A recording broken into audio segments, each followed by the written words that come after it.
Buenos días al grupo que corresponde en este caso a la materia, en este caso al laboratorio de procesos químicos. Les doy la bienvenida. Mi nombre es Alexandria Bastardo y yo voy a ser su instructor en la parte que concierne a la parte práctica de la materia de procesos químicos. Ok, voy a darle una introducción del laboratorio de procesos. En este caso vamos a hablar de algunos equipos que utiliza el laboratorio de procesos como tal, algunos instrumentos del laboratorio de química que ya conocen, creo que ya vieron química, y bueno, lo que vamos a hacer es recordar algunos instrumentos que son también indispensables para la parte de procesos químicos. Muy bien. Vamos a comenzar hablando un poquito sobre los equipos y la instrumentación. La instrumentación es que se utiliza en el laboratorio de procesos químicos. Es la instrumentación que básicamente también se utiliza en el laboratorio de química. Es decir, aquí pues, si necesitamos bureta la podemos utilizar, buretas, morteros, digamos tubos de ensayos, vidrios reloj si los necesitamos para pesar, en este caso vasos precipitados en el medio, es decir, toda la instrumentación básica que está en los laboratorios de química también corresponde al laboratorio de procesos químicos. ¿Cuál sería la diferencia entonces con respecto a todos los laboratorios? Bueno, yo diría que en la parte de los procesos químicos, los equipos que se utilizan son, por ejemplo, algunos son comunes. Por ejemplo, la balanza analítica también la utiliza el laboratorio de química. Ya sabemos que la balanza analítica es para medir, en este caso pesar muestras sólidas, básicamente con bastante exactitud y precisión. Luego, uno de los equipos que también utilizamos, que también se utiliza en el laboratorio de química, pero aquí se hace un poquito más énfasis, es en este caso el espectrofotómetro, que nos permite medir a diferentes longitudes de onda lo que es la observancia y la transmitancia. Luego tenemos el calorímetro, que ese es un equipo nuevo, o sea, porque en la práctica de química lo que vieron fue calorimetría, pero aquí vieron una bomba calorimétrica, pero aquí vamos a ver un calorímetro mucho más específico, un poquito más industrial. Este calorímetro nos permite para medir los calores de reacciones. Luego vamos a tener un equipo que se llama termo. Es un termo, es decir, como si fuese un termo de café, un termo aislante, que lo vamos a utilizar en la práctica de abatimiento de punto de congelación del etanol. Y tenemos otro equipo que se llama prensa PAL. Una prensa PAL, eso es un equipo que nos permite la elaboración de pastillas. Aquí se trabaja con el ácido, en este caso benzoico, y con el naftaleno, y entonces nosotros elaboramos con esta prensa y pastilla. Y por último, que es el último instrumento o en este caso equipo que se utiliza en el laboratorio, es el baño de María. El baño de María es un recipiente rectangular que tiene en su interior, se le agrega agua, se pone a calentar el agua, y cualquier sustancia, o en este caso cualquier cosa que queramos calentar líquida, por lo general lo que hacemos es colocarla en otro recipiente, ya sea un vaso precipitado o en el medio, y lo sumergimos en esta solución caliente, y hay una transferencia del agua al recipiente. Por eso es lo que se llama baño de María. Bueno, en rasgos generales esto es básicamente los equipos que utiliza el laboratorio de procesos químicos. En las clases presenciales, la primera semana, lo que realmente se solía hacer era repasar el funcionamiento, el uso de todos los instrumentos que son básicos también en química, en el laboratorio de química, y hacer una práctica manual, en este caso para recordar el uso de cada uno de ellos: las peras, las pipetas, las buretas, etc. Ahora bien, como estas son clases no presenciales, la primera asignación que ustedes van a tener es elaborar un video. Esta asignación tiene el 5%, es elaborar un video en el cual ustedes me expliquen brevemente con un dibujo cada uno de los instrumentos, o sea, para qué se utiliza este instrumento, cuál es su función, dónde lo utilizamos, cuál es su finalidad, y también estos equipos que les acabo de mencionar. Es muy importante que expliquen, y recuerden que la idea es reforzar el aprendizaje para que si utilizamos cada uno de estos equipos, que lo mencioné en rasgos generales, ustedes los van a comprender un poco mejor en su investigación y van a elaborar un video en el cual ustedes me van a mostrar cuál es su función, o sea, cuál es la aplicación para que utilizamos en procesos químicos los siguientes equipos que ya les mencioné a continuación, y también algunos instrumentos de laboratorio, por ejemplo los molteros, para que utilizamos molteros, los tubos de ensayo, por ejemplo, cosas así que son básicas. Muy bien. El laboratorio de procesos químicos tiene muchas prácticas, pero en la actualidad tiene 4 prácticas. Son prácticas que generalmente se pueden para reforzar el conocimiento, y algunas de las prácticas se ven a nivel industrial, algunas. Entonces tenemos 4 prácticas. Aquí no la coloqué un orden específico, pero son 4 prácticas. Que una es determinación del calor de combustión del naftaleno.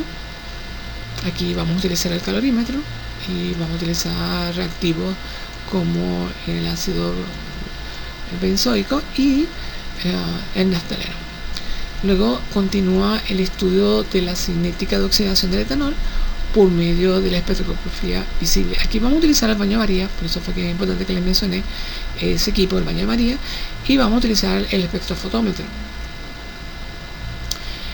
Luego la práctica que nos continúa sería determinación del carácter de soluciones acuosas de etanol a partir del abatimiento del punto de congelación. Bueno, aquí vamos a utilizar, como les mencioné hace rato, un equipo que se llama termo. Aquí vamos a utilizar un termo, o sea que es un recipiente cilíndrico aislado que está recubierto con aislante para mantener el calor dentro del recipiente. Eso lo vamos a utilizar acá en la práctica que corresponde al abatimiento del punto de congelación del etanol. Y por último, que lo coloqué de último porque es una de las prácticas que tiene un poquito de grado de dificultad, porque aquí vamos a través de una mezcla eutéctica de 2 sustancias como son el naftaleno y el difenidamina, ambas que son sustancias sólidas. Entonces nosotros vamos a hacer un diagrama de fase sólido-líquido, en el cual vamos a hacer un diagrama, un dibujo donde se pueda visualizar el punto como la temperatura eutéctica, en el cual yo pueda visualizar los diagramas fase sólida. Muy bien, estas son 4 prácticas muy sencillas, digamos entre comillas, tiene un grado relativo aceptable. En este caso, cuando como son clases no presenciales, si no mal leí por ahí, creo que el 14 de junio es posible que existan unas clases presenciales. Si hay unas clases presenciales y podemos llegar al laboratorio, genial, pues subimos al laboratorio y así podemos realizar cualquiera de las prácticas que estén proyectadas para esa semana. ¿Cómo vamos a hablar estas prácticas? ¿Cómo se van a realizar? Bueno, en las clases presenciales, la primera práctica, yo hacía, en este caso, yo hacía la simulación, hacía toda la práctica simulándola con todos los instrumentos, las bombonas de oxígeno, el calorímetro, la bomba calorimétrica, todo eso lo hacía, y ustedes eran observadores. Esa era la primera semana. Luego la semana que le seguía, ustedes venían a la práctica y realizaban la práctica y entregaban el informe de la semana que le continuara. Es decir, van a tener cada práctica cada 15 días. Es decir, primero una simulación y después la práctica como tal. En este caso, como son clases no presenciales, yo en vez de hacer introducción, lo que me van a hacer es la primera semana es entregarme un preinforme de cada una de las prácticas. Yo les voy a enviar, por eso es que es importante que ustedes me envíen a mi correo sus correos electrónicos para yo enviarles todas las prácticas. De todas maneras, al final de este video, en la última lámina, vamos a hablar un poco de cómo nos vamos a comunicar, qué grupo vamos a crear para que tengamos contacto continuo. ¿De acuerdo? Entonces, ¿cómo vamos a hacer esta práctica? La vamos a hacer cada 15 días. La idea es hacer una simulación, pero no vamos a hacer una simulación. Ustedes me van a entregar un preinforme. Si tienen alguna duda sobre el preinforme, me lo pueden preguntar, ya sea por los medios que les voy a decir al final del video. Otra cosa, van a tener, como van a tener las prácticas, las pueden ir leyendo y cualquier duda que les surja me la pueden consultar sin problema. Entonces recuerden que estas prácticas van a ser cada 15 días, donde tienen que entregar un preinforme. Los preinformes van a tener una evaluación. También les voy a decir qué partes son las que contiene el preinforme, y el informe también tendrá una ponderación diferente. Van a tener exámenes, que los exámenes también tendrán otra ponderación. Ya saben que en el caso del video ya le estoy asignando un video que vale el 5%. Muy bien. Hablemos un poquito entonces de las partes del preinforme. ¿Qué es lo que debe tener un preinforme? Bueno, el preinforme debe tener una portada. En esa portada usted debe tener el logo de la universidad. El logo de la universidad, el título de la práctica, el nombre, ya sea individual o en grupo, que se van a hacer la práctica, y el nombre, en este caso del instructor, que en este caso sería mi nombre, y la fecha en la cual ustedes están haciendo ese preinforme. Entonces, ¿qué debe llevar ese preinforme? Bueno, como yo les mencioné, el título de la práctica. Objetivos de la práctica. En este caso, el objetivo de la práctica se refiere al objetivo general y al objetivo específico, que es lo que tú esperas. Luego, el procedimiento experimental. Es muy importante que refleje en este preinforme el procedimiento experimental. Cálculos gráficos, es decir, ¿qué cálculo tú esperas o qué gráfico? O sea, puedes escribirme las ecuaciones matemáticas o los gráficos que tú esperarías. Fíjate que aquí es un poquito como copy-paste, porque tú puedes agarrar las prácticas que ustedes pueden agarrar las prácticas que les voy a enviar y pueden copiar copy-paste, el objetivo de la práctica, procedimiento experimental. Aquí no hay problema.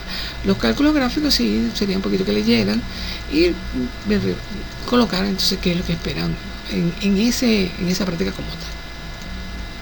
Muy bien, este preinforme me lo tienen que entregar como si estuviésemos haciendo una simulación, pero no es una simulación. Como no estamos en clases presenciales, ustedes me la van a entregar como si fuese una simulación. Podemos discutirlo o pueden preguntar alguna cuestión. ¿De acuerdo? Muy bien. Vamos con las partes que debe tener un informe. Las partes que tiene que tener un informe, en este caso, bueno, fíjense que muchas de las partes que están acá están contenidas dentro del preinforme, la portada, claro. Pero aunque yo no lo mencioné, aquí debe haber una portada y una contraportada. ¿Cómo es eso? Bueno, al principio van a colocar en la primera portada el nombre en este caso el logo de la universidad, su nombre y el profesor, en este caso, o el instructor. Luego, en la próxima lámina escriben lo mismo, pero van a escribir el título, en este caso, en forma general, cuál es el título de la práctica como tal. Y me van a colocar abajo la fecha de cuándo están entregando ese informe, ¿de acuerdo? Bueno, si a alguno le cuesta un poquito hacer la contraportada, bueno, no necesariamente podrían hacer entonces la portada y colocar toda la información en la portada, no hay problema. Pero ¿qué elementos debe llevar ese informe? Bueno, fíjense, eso lo voy a mencionar en forma general. Debe tener un resumen, una introducción, unos objetivos de la práctica, un procedimiento experimental, una data experimental, cálculos, análisis de resultados, gráficos o tablas que tú esperas, conclusiones, recomendaciones, bibliografía. Empezamos con el resumen. Bueno, el resumen, en este caso, eso va en una hoja aparte. Y lo que tiene que haber es un párrafo que no debe tener unas cuantas líneas que resume, ¿verdad? Como dice la palabra, resume, en este caso, tenido un contexto bastante completo, en este caso, o sea, digamos, en el esquema general de todo de lo que pasó, o sea, o de lo que hiciste o hicieron, en este caso, con respecto a su práctica. Por ejemplo, si yo estoy hablando de determinación de calor de combustión de naftaleno, entonces mi resumen debe estar enfocado en toda la práctica. Es decir, muchas veces, ¿para qué se hace un resumen? Porque muchas veces los investigadores simplemente cuando leen un informe, leen su resumen, o no tan solo un informe, ya sea un artículo de revista o un artículo de investigación. Generalmente ellos se enfocan en el resumen, porque el resumen es como si te diera un contexto general del todo contenido que está en el material que tú vas a leer, pero de una forma resumida, de manera que si la persona está interesada, lee el resumen y visualiza alguna parte que le interesa, entonces va y profundiza en el contenido, en este caso, de la información que quiere ver con más detalle. Entonces, en pocas palabras, el resumen te engloba en forma general, pero en un contexto muy pequeño, todo lo que contiene tu informe. La introducción, en este caso, es un poquito más detallada. O sea, la introducción no tan solo te habla de lo que parte que tiene el resumen, te habla de todos los aspectos que involucran la elaboración del informe.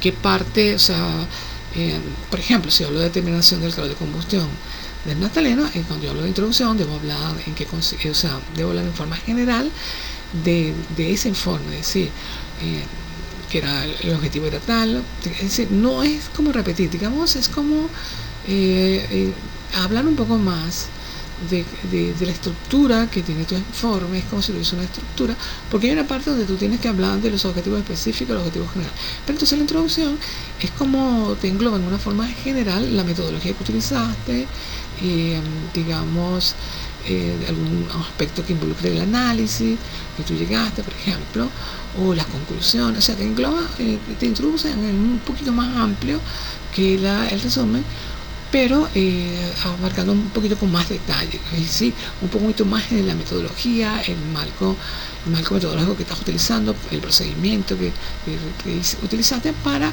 la elaboración de ese informe. Muy bien, los objetivos de la práctica, en este caso, bueno, es un objetivo general.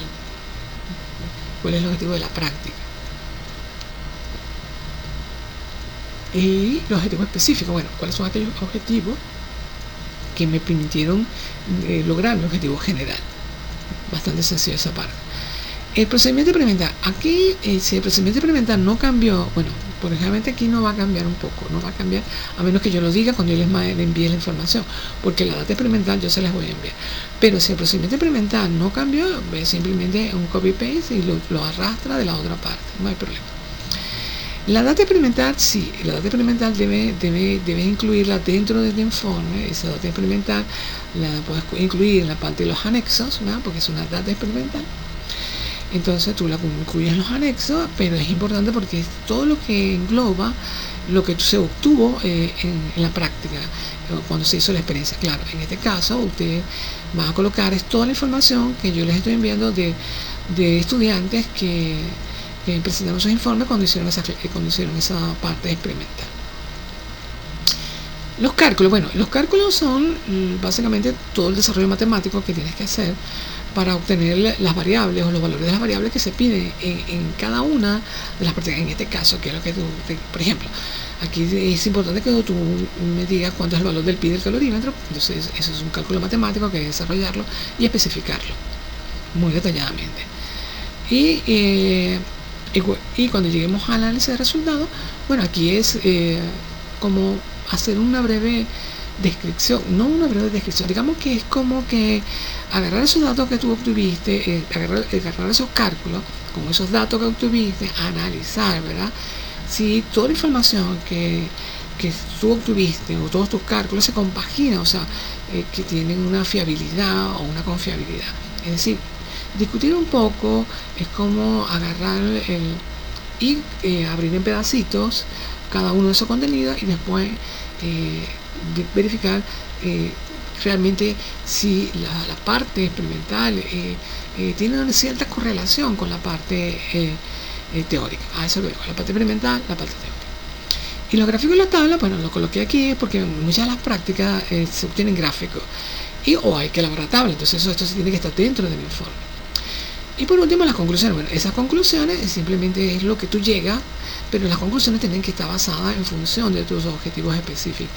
Es decir, tú desarrollas un objetivo específico, bueno, entonces tú concluyes en función de tus objetivos específicos. Muy sencillo. Y las recomendaciones, bueno, en este caso, lo que ustedes sugieren que es necesario hacer para mejorar la práctica o de qué otra manera podríamos enfocarla. Claro, en este caso, como son clases no presenciales, es posible que las recomendaciones, obvio sería, bueno, vamos a hacer la práctica en clases presenciales. Y la bibliografía, bueno, es el material que ustedes utilizaron y que les ayuda a complementar la presentación del informe. Muy sencillo, ¿no? Veamos otra lámina. En este caso, las evaluaciones, ¿cómo yo los voy a evaluar? Bueno, en este caso yo estructuré la evaluación de manera un poco, la detallé un poco para que vean cómo los voy a evaluar. Por ejemplo, cada vez que ustedes me tengan un preinforme, como no voy a hacer una sumatoria para no perjudicarlo, porque puede ser que de repente yo no tenga un preinforme, pero eso no significa que me va a perjudicar por medio. Entonces, cada preinforme, como son cuatro informes, tienen que entregar 4 preinformes y eso vale el 2%. Pero como son algo básico, es muy sencillo, entonces eso vale el 2% cada preinforme. Los informes, una vez que yo les he suministrado toda la data y lo hayan realizado, eso vale el 10% cada uno. Si ustedes ven, eso si lo suman y lo compaginan en 12% y si lo multiplican por un 4 es el 48%. O sea, yo tengo, por ejemplo, que el preinforme 48%. El examen corto, el examen corto, cada examen corto que se va a presentar después que ustedes presenten o hagan la práctica, vale 8% cada uno. Como son 4, en este caso sería 32%, que sumado al 48% nos da 80. Luego, la elaboración del video de instrumentación, que fue lo que dije al principio, eso vale el 5%. Y la elaboración que yo les voy a asignar, y el video, esta parte de la investigación también la podemos discutir, a ver, o video, podría que ustedes puedan expresarme algunas ideas que les pareciera hacer un foro o hacer algo nuevo que a ustedes se les ocurra. No tengo un problema, tengo una mente abierta para eso, pero eso valdría el 15%. Es muy importante, fíjate que yo le he detallado toda la evaluación, para que si tienen alguna duda, la puedan consultar, me puedan preguntar si tienen alguna dificultad, que no visualizan, pero es bastante sencillo, ¿no? O sea, es una forma como yo los voy a evaluar de manera. Y como le dije, en la parte de la evaluación de la investigación, si tienen alguna duda o si quieren proyectar algo nuevo, si quieren hacer algo nuevo, una interacción, un foro, o sea, algo interesante. Pero siempre esa investigación yo la voy a enfocar a un nivel industrial, o sea, para que ustedes vean la esencia de cómo estas prácticas o muchas prácticas están presentes a nivel industrial. Muy bien.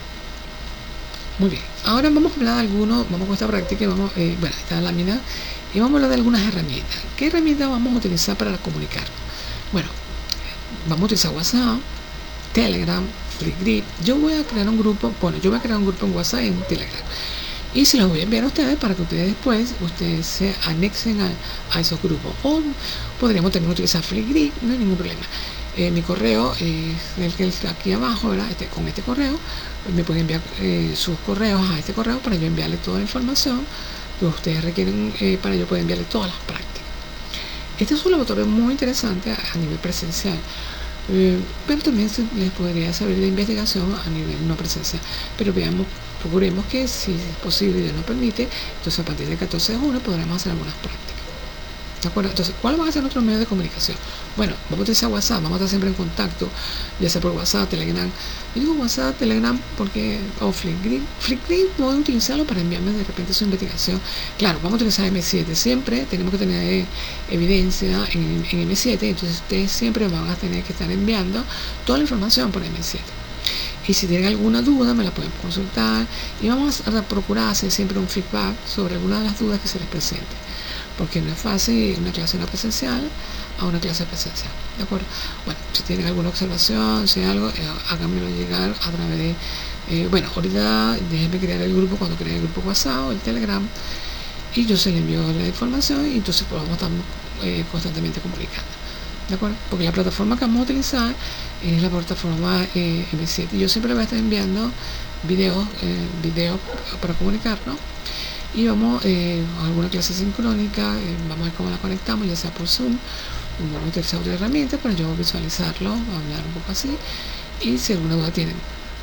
¿De acuerdo? Bueno, entonces espero que gracias por su atención y entonces los espero la próxima práctica la próxima semana con su preinforme sobre determinación de calor de combustión del naftaleno. Gracias.